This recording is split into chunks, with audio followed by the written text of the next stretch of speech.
Dawn broke over the central Pacific like a slow detonation of light. The sea shimmered beneath a pall of smoke and salt, and on the horizon, gray silhouettes loomed. U.S. Navy transports, their decks crammed with bulldozers, cranes, and sweating men in dusty fatigues. It was June 1944, and the island of Saipan was still smoldering from the last bombardment. The Japanese defenders had spent years fortifying these coral fortresses, convinced that their isolation and terrain would bleed the invader dry. Yet within hours of landing, American engineers were already tearing into the earth. Diesel engines roared louder than gunfire. In the chaos of battle, the Seabees, the Navy's construction battalions, had begun their work. By nightfall, the first runway markings were already chalked in coral dust. The enemy, hidden in tunnels and pillboxes, could scarcely believe what they saw through their scopes. An airbase was being born before the island itself had stopped burning. Saipan had been the cornerstone of Japan's absolute defense. Zone, Tokyo's planners believed. Geography was their shield, the endless blue of the Pacific, the coral reefs, and the volcanic ridges. They calculated that any invader would drown in logistics long before setting foot on their shores. Yet America's new kind of army didn't march in straight lines, it built them. The Seabees, born from necessity in 1942, were an unprecedented fusion of soldier and engineer. Every man could swing a rifle and a wrench. They arrived not with promises, but with blueprints, ready to turn devastation into infrastructure overnight. They carried their weapons in one hand and shovels in the other, an army of builders in the middle of hell. The Japanese command on Saipan had prepared for infantry assaults, not construction miracles. The garrison's commander, Lieutenant General Yoshitsugu Saito, had placed his faith in attrition and terrain. His forces numbered nearly 30,000, entrenched across caves, ridges, and jungle. Behind them, the Imperial Navy's doctrine insisted that no engineer could operate under fire and no machine could survive the coral dust and shrapnel. But the Seabees defied that assumption with brutal efficiency. As naval artillery thundered offshore, bulldozers were offloaded under cover of smoke. Within 36 hours of securing the beachhead, they had cut, leveled, and compacted a runway capable of handling heavy bombers. The Japanese observers, watching through rangefinders, mistook the gleaming white coral for tents or storage depots, until the first P-47 Thunderbolts touched down in a cloud of grit and engine roar. Elsewhere, at Tinian and Guam, the same spectacle unfolded like a nightmare repeating itself. The Japanese had calculated months before the Americans could establish forward air power. Their own engineers, working with limited machinery and supplies, took years to carve a single strip through coral. But the Seabees did in days what the enemy believed impossible. They hauled rock and crushed coral by night under blackout discipline and used broken enemy trucks for spare parts. With every island captured, the U.S. Navy extended a new claw into Japan's inner ring. Each base was not just a landing strip, it was a siege engine. From these runways, the B-29 superfortresses would soon rise, their bellies loaded with the fire that would reduce Japan's cities to ash. The miracle of speed had a face. Petty Officer William Red Harris from Michigan recalled working 20-hour shifts under sniper fire, bulldozing coral until the blade glowed from friction. When his unit ran out of diesel, they siphoned fuel from wrecked Japanese tanks. Another crew welded steel plates salvaged from landing craft to keep the graters running.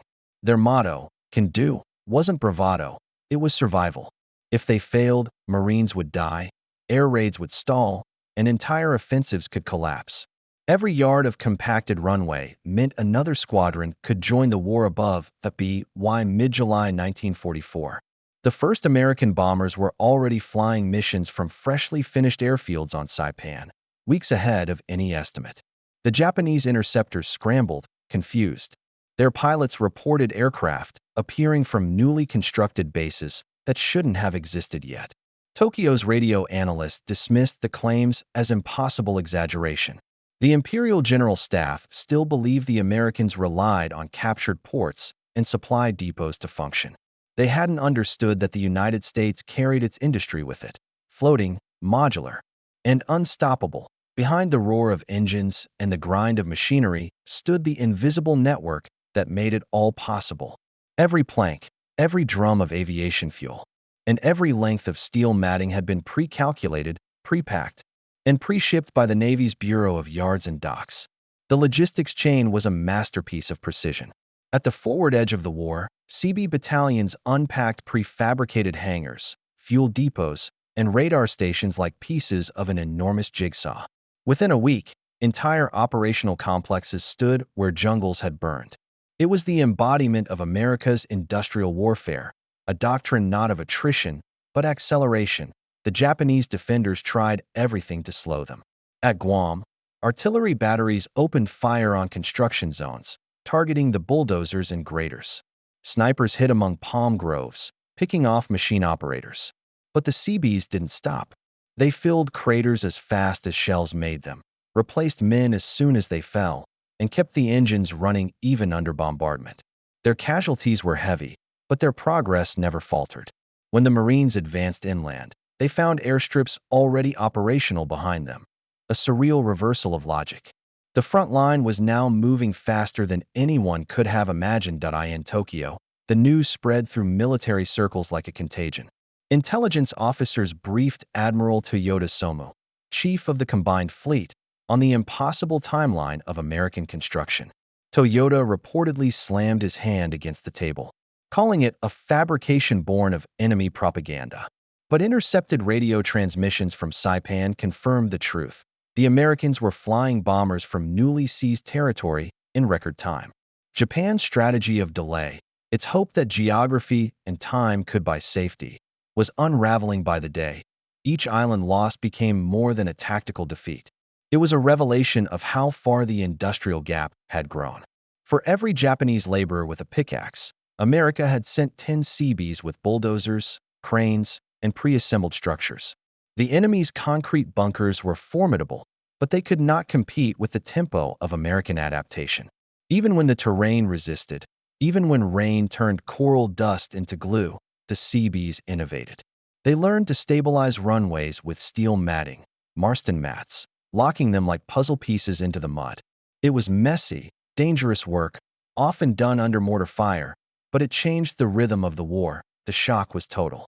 Japanese field reports began referring to the Americans as ants that build while they fight. One intercepted diary described them as demons of creation amid chaos, bewildered by Howen. Entire city of machinery could spring from the sea overnight. But the metaphor was apt. The U.S. Navy's strategy depended on momentum, and the Seabees were its pulse. Every hour gained was another nail in Japan's defensive coffin. By late 1944, the lesson was clear across the Pacific. Islands once thought impregnable were being transformed into launch pads in the time it took Japan to draft a response. The Imperial forces couldn't regroup fast enough, their defensive lines collapsing before they could even rearm. The Americans had mastered not only destruction but also creation, warfare through construction. The enemy still waited for attrition to grind the invaders down. But the invaders were already building new worlds above the battlefield. As the fires of Saipan dimmed and the engines of bulldozers fell silent for the night. The outlines of something immense gleamed in the moonlight, a runway stretching toward the horizon, a symbol of industrial might and human will. The Japanese defenses had been built on faith in the limits of man and machine. But those limits were gone. The next morning, as the first B-29 circled overhead, its silver fuselage catching the dawn, the defenders realized too late. This was no temporary airfield.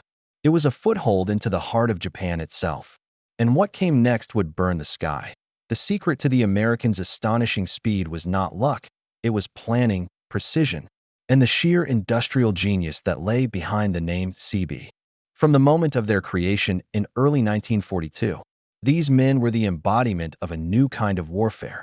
Engineers in uniform, craftsmen with rifles, and visionaries under fire. The Navy had foreseen the challenge of Pacific warfare, thousands of islands, few ports, no infrastructure, and built an army of builders. Their motto, Construmus, Bituimus, we build, we fight, was not mere rhetoric. It was a doctrine forged by necessity. U.S. Navy Bureau of Yards and Docks, 1942. Each battalion operated like a self-contained construction company. When the first waves hit the beaches of Saipan, Guam, and later Iwo Jima, they carried with them prefabricated airfield components, cranes, and earth movers packed in landing ships. Nothing was improvised. The engineers at the Naval Construction Training Center in Davisville, Rhode Island, had designed modular kits, steel Marston mats, collapsible fuel tanks, and portable hangars that could be assembled in any environment, under any conditions. Engineering Manual Navdocs, 250, 1943, a single Seabee airfield team consisted of surveyors, electricians, concrete men, mechanics, and operators who could switch jobs in a heartbeat. Their heavy equipment, Caterpillar D8 bulldozers, Euclid dump trucks, and Luternois cranes, was shipped disassembled and reassembled on-site within hours. When the first landings began, they worked side by side with Marine riflemen, often fighting off sniper fire while pushing coral rubble into shape. After-action report, 18th Naval Construction Battalion, 1944, at Tinian, the transformation was biblical. The island was only 12 miles long, ringed with cliffs and coral. Japanese defenders had sworn to fight to the death, convinced no runway could be built amid that chaos. Yet within 20 days of capture, Seabees had created what would become the largest airbase in the world. Northfield. It held 4 parallel 8,500-foot runways, each one capable of launching B-29 superfortresses in endless succession. The sound of their engines became the heartbeat of the Pacific. Bureau of Aeronautics, Field Report, August 1944. The technical challenge was staggering. The coral soil was too soft to bear the weight of a fully loaded bomber. Seabees devised a method of stabilizing it by mixing crushed coral with bitumen and compacting it layer by layer with heavy rollers. When the rollers broke, they welded parts on the spot. When they ran out of bitumen, they burned coconut oil to substitute tar. Their ability to improvise under pressure turned impossible blueprints into living airbases. TM5 to 330, Soil Stabilization Procedures, 1944. Meanwhile, in Japan's planning rooms, disbelief curdled into dread. Radio intercepts confirmed that B-29s were already bombing Iwo Jima from the Marianas, strikes that should have been months away. A captured Japanese engineer later confessed that no defense calculation accounted for an enemy who could build an airbase faster than we could destroy it. Dramatized composite. U.S. Strategic Bombing Survey. Engineer Interrogations. 1946. The scale of construction on Tinian defied comprehension. In less than 2 months, Seabees moved more than 2 million cubic yards of coral and earth. They built barracks for 50,000 men, maintenance hangars, storage depots, hospitals, roads, and a harbor, all while enemy snipers and stragglers fired from the jungle. The Japanese defenders had turned caves into pillboxes, but the Seabees turned the island itself into a weapon. Pacific Construction Command Report, 1945. Their secret weapon wasn't machinery alone, it was organization. The Navy's Bureau of Yards and Docks coordinated thousands of civilian engineers back home, ensuring every part of every structure had a serial number and destination. When the USS LST 821 unloaded crates at Tinian's beaches, each box had already been marked to fit a master plan drafted months earlier in Washington. War was no longer chaos, it was choreography. Bureau of Yards and Docks, Logistics Index. 1944, the pace reached its apex during the battle for Iwo Jima. The island was only 8 square miles of volcanic rock, yet the Marines needed its airfields desperately.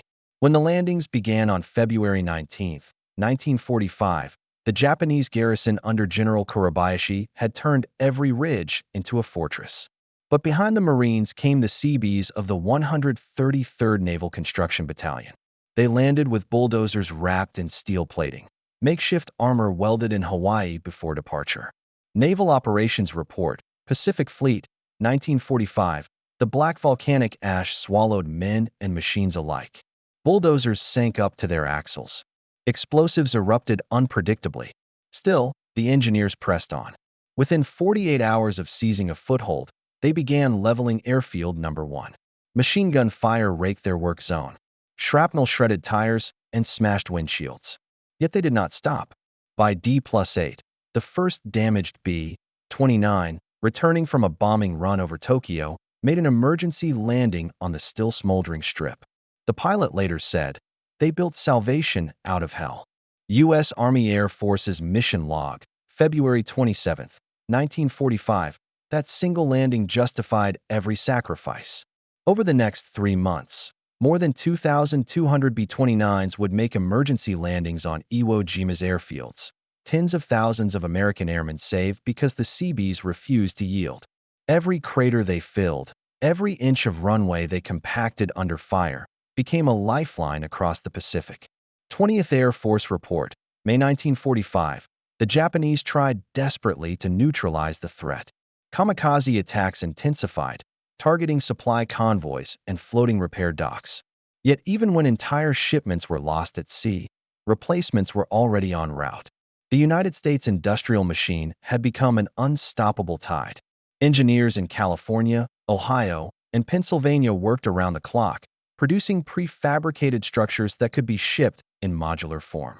For every bomb Japan dropped, America answered with a building. Office of Production Management, 1945. But beyond the machinery, the human spirit defined the miracle. The Seabees were not career soldiers. They were welders, miners, plumbers, and architects drawn from every state, ranging in age from 17 to 50. They called each other brother builders. On Saipan, one crew named their bulldozer Blood, Sweat, and Cheers. Another painted Tokyo Express on the blade of a crane that once dragged enemy wrecks into scrap. Their work created legends whispered across the fleet, of men who built under fire and laughed in the face of chaos. Seabee Oral History Project, 1946. Their legacy was measured in concrete and courage. By war's end, the Seabees had constructed more than 400 airfields, 111 major bases, 441 piers, and over 700 million cubic yards of landfill. No army in history had ever built so much, so fast, so close to the front. Japan's empire, designed around distance and isolation, crumbled in the face of proximity. Every new American base pulled the bombers closer to Tokyo, each one cutting days, then hours, from flight times. U.S. Navy construction statistics. 1945, the most devastating. Demonstration of this came on August 6, 1945. From Tinian, once an obscure speck on a map, rose a single B-29, named Enola Gay. Its engines roared over the very runways the Seabees had carved from coral and fire. Hours later, Hiroshima vanished beneath a blinding sun. The shockwave that followed was not just nuclear, it was industrial. Japan's defense plans, built on years of faith in time and space, had been obliterated by men who built the impossible faster than anyone could believe. Mission record, 509th Composite Group. 1945, in the ruins of their empire. Japanese officers would later admit that their greatest miscalculation was not in weapons or tactics, but in underestimating how fast America could build. The war had turned into a race of construction, and they had never even entered it. Post-war interrogation summary, Tokyo, 1946. And as the dust of Iwo Jima settled, the world finally understood. The Seabees weren't just building airfields, they were building the future. When the guns finally fell silent across the Pacific, the islands that once echoed with battle were no longer scars of war. They were monuments to ingenuity. The Seabees had changed the tempo of combat, collapsing the distance between continents and crushing Japan's faith in time as a weapon. Yet the true impact of their work went far beyond the islands they built upon.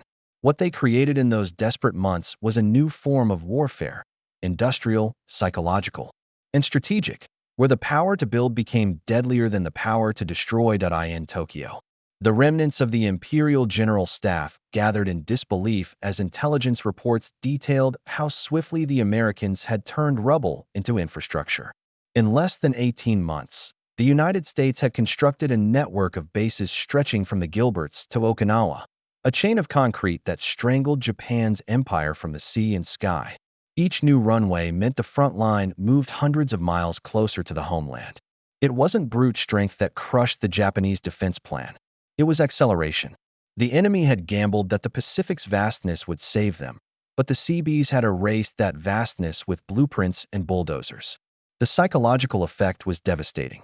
Japanese soldiers who once boasted of dying for the emperor now wrote home, describing the hopelessness of fighting an enemy who seemed to summon entire cities from the sea. A captured diary from an officer on Guam read, "They arrive, they dig, and in days there are planes above us. Even the land betrays us." Dramatized composite, U.S. Army Intelligence Translation. 1945, the empire's illusion of control over its environment, its jungles, its reefs, its volcanic ridges, had vanished. Nature itself had turned against them, reshaped by enemy hands faster than the imperial engineers could comprehend. For the Americans, the morale effect was the reverse. The Seabees embodied a belief that anything was possible if enough hands worked fast enough. Their presence on the front lines inspired confidence in every Marine and pilot who saw them. Commanders began planning invasions not in months, but in weeks, knowing that supply depots, docks, and airfields would rise almost immediately behind the first assault waves. Admiral Chester Nimitz later remarked that, without the Seabees, the Pacific offensive would have been impossible. Fleet Memorandum. 1946. The industrial rhythm that powered this miracle was a living organism. Back home, the war factories of Detroit, Cleveland, and Seattle became extensions of the battlefield. Engineers worked around the clock designing lighter steel trusses, faster compactors, and modular fuel lines that could be shipped flat and assembled like puzzles. Every blueprint reflected lessons learned in blood from Tarawa, Saipan, and Polilliu. The engineers who once drafted bridges for peacetime now designed survival for men halfway across the world. Their invisible signatures lay in every bolt, every plank, and every mile of runway. When the B-29 campaign began in earnest, its success rested entirely on the Seabees' speed. Each bomber that took off from Saipan or Tinian and did so from ground that had been cleared under fire. The logistical web connecting those bases required constant repair, fuel leaks, typhoon damage, and coral erosion, all handled by men who never stopped building even after victory. The aircraft mechanics called them the Quiet Army. When the atomic missions departed for Hiroshima and Nagasaki, the pilots walked across steel matting stamped with the same serial numbers welded by Seabees months earlier. Every rivet was a whisper of the industrial machine that made the unthinkable possible, but the price was steep. Thousands of Seabees never returned home. Their deaths were rarely recorded in the headlines. They fell not in charges or duels, but beneath collapsing fuel tanks, burning diesel, or enemy shells while repairing a runway in the dark. On Iwo Jima alone, 189 Seabees were killed or wounded during the first week of operations. Yet their sacrifice echoed far beyond the war's end. When the first peacekeeping squadrons landed in Japan after surrender, they touched down on Seabee-built strips. The builders who had carried the war forward now carried the peace. Strategically, the transformation was irreversible. The United States had discovered a new dimension of warfare, logistics as a weapon. Never again would the nation depend solely on established ports or pre-existing infrastructure. The Seabees proved that mobility and construction could outpace destruction. Their post-war legacy shaped Cold War doctrine, from the Arctic radar stations of the WWII line to the vast network of bases, spanning from Okinawa to Guam. Each owed its existence to the wartime realization that whoever builds fastest controls the future. U.S. Navy Civil Engineering Report, 1951. In Japan, post-war interrogations revealed how deeply this realization had shaken the imperial command. Senior officers admitted that their defensive strategy, known as the Absolute National Defense Zone, had failed the moment American construction units turned newly seized islands into operational bases. "We fought time itself," said one general during questioning. And time fought for the Americans. Dramatized composite, U.S. Strategic Bombing Survey. 1946. It was an admission not of defeat in combat, but of defeat in imagination. Psychologists studying the aftermath found a unique kind of despair among Japanese survivors. Unlike the terror of bombs or artillery, the Seabees' relentless construction created a feeling of inevitability, of being buried alive under the weight of an empire's collapse. Their very presence suggested that resistance was meaningless because every loss became a foundation for the next assault. It was warfare turned into architecture, and no defense manual could counter it. Yet within the destruction lay the seeds of renewal. After Japan's surrender, Seabees were among the first to help rebuild the devastated ports and airfields they had once conquered. They repaired hospitals, schools, and docks, often side by side with former enemies. The same hands that had carved runways out of coral now rebuilt them for peace. Engineers who had learned to measure time in explosions now measured it in progress. By 1946, more than half of all Pacific reconstruction projects were managed by former CB units reclassified under the Navy's Civil Engineering Corps. Occupation Construction Report, 1946. Their methods became the foundation of post-war rapid deployment strategy. During the Korean War, the Navy replicated their modular system to build airstrips at Pusan in record time. In Vietnam, their descendants laid jungle airfields overnight under monsoon rain. Even in the Gulf War decades later, mobile construction battalions traced their lineage directly back to those men who had built under fire at Saipan. Every new conflict carried the same invisible mark: off quarrel and courage, the psychological weapon that Japan had once dismissed. The ability to build amid chaos became the heart of America's global military reach. From NATO bases in Europe to humanitarian operations in Haiti, the descendants of the Seabees continued to prove that infrastructure could be as decisive as firepower. Their quiet efficiency blurred the line between soldier and builder, between destruction and creation. The modern concept of network-centric warfare, where communication, logistics, and speed outweigh sheer might, was born on those Pacific beaches, beneath the rumble of bulldozers and the glare of tracer fire. And yet, beyond strategy and steel, their legacy remains deeply human. Veterans who returned home carried with them the memory of nights spent welding under starlight, the smell of hot coral dust, and the faces of friends who built until they fell. To them, victory wasn't just measured in flags or parades. It was in the sight of a plane landing safely on a strip they'd carved from ruin. One survivor of the 71st Construction Battalion later said, "We didn't win with bombs. We won because we made the impossible solid under our boots." Dramatized quote. Today, many of those islands still bear the marks of their work. The runways at Tinian and remain operational. The docks at Guam still serve fleets. They are ghosts of a time when the world learned that the power to create could end a war faster than the power to destroy. In the end, Japan's defense plans didn't crumble because of overwhelming numbers or new weapons. They crumbled because an army of builders refused to wait. They turned coral into concrete, despair into determination, and time itself into an allied. As the sun sets over the quiet Pacific, where waves whisper over rusted steel and forgotten bunkers. The legacy of the Seabees endures, not in monuments or medals, but in every runway, every base, every act of rebuilding that follows war. For in the words carved into their memorial at Arlington, "With willing hearts and skillful hands, the difficult we do at once. The impossible takes a bit longer." That was their creed, and it built the bridge from war to peace.